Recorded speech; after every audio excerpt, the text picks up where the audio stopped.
Terry's the embodiment of a Renaissance man. He has held many leadership positions, including president of the Academic Orthopaedic Society, president of the AOA. He's a past president of the ASSH, past chair of the AFSH. He's on the Board of Trustees of the Journal of Bone and Joint Surgery, currently a treasurer, and has been vice chairman of the RRC. Terry's been incredibly generous in terms of service.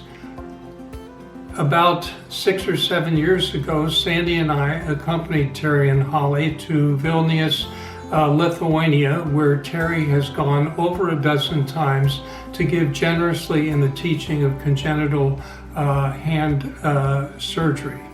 He also in 2017 received the Ho Chi Minh City Medal for the many things that he has taught and given to the people of Vietnam. Terry has also served as an ambassador for the ASSH in India and Bangladesh. Terry, I want to thank you for your friendship, mentorship, wisdom, and all you've done for the orthopedic specialty. Thank you. Education is so important to Dr. Light. It's the care and treatment of patients, but that knowledge needs to be passed on to future generations. And that tone and that mission is permeated throughout the faculty here and how we treat medical students, how we treat residents, how we treat each other from a citizenship standpoint. Because learning is so important to our field, and that leadership he took early on and that tone that he set really affects us all.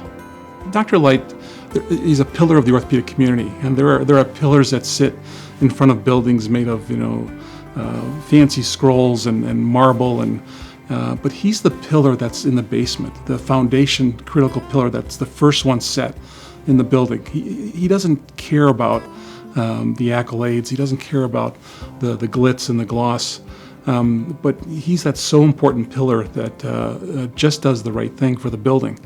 And that's what he's done for our community.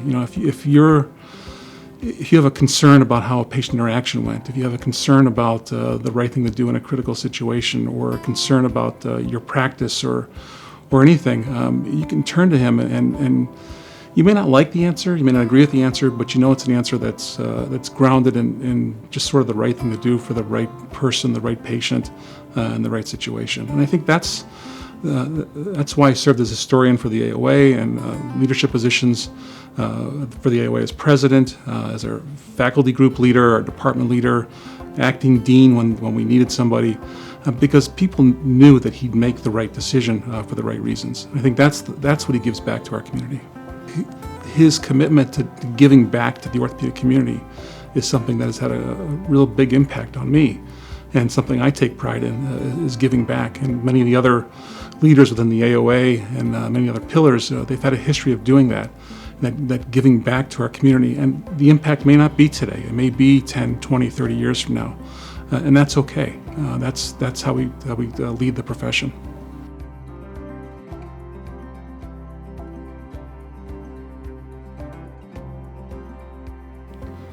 I've had a relationship with the AOA since I attended a meeting in 1978. At the time, I was a junior faculty member at Yale, and my chief, Wayne Southwick, thought it would be good for me to come to a meeting of the AOA. He introduced me to many of his colleagues. It was a very exciting time for me. The most impactful event, certainly related to AOA, was the merger of the Academic Orthopaedic Society and the American Orthopaedic Association. I was president of the Academic Orthopaedic Society and felt that our impact and resources really were not as great as they ought to be, and was looking for a way for our organization to have more of the kinds of resources I thought the academic community needed. A vote of the membership of the two organizations allowed us to come together today, I take great pride in seeing CORD, which really is the successor of the Academic Orthopaedic Society, within the umbrella of the American Orthopaedic Association. Well, I'm a teacher, and I enjoy teaching. I enjoy teaching students, medical students, residents, fellows, and colleagues. And over the 43 years I've been in academic orthopedics, I've taught or interacted with over 250 residents. And I would say that the people we teach are really our legacy. We have one legacy as clinicians, that is the patients that we care for and impacting their lives. As physician educators, we teach the next generation of surgeons, and then they impact the lives of literally thousands of people. It's a friend, it's a mentor, it's someone that I can count on and rely on if there's a bit of stress, and I really value that.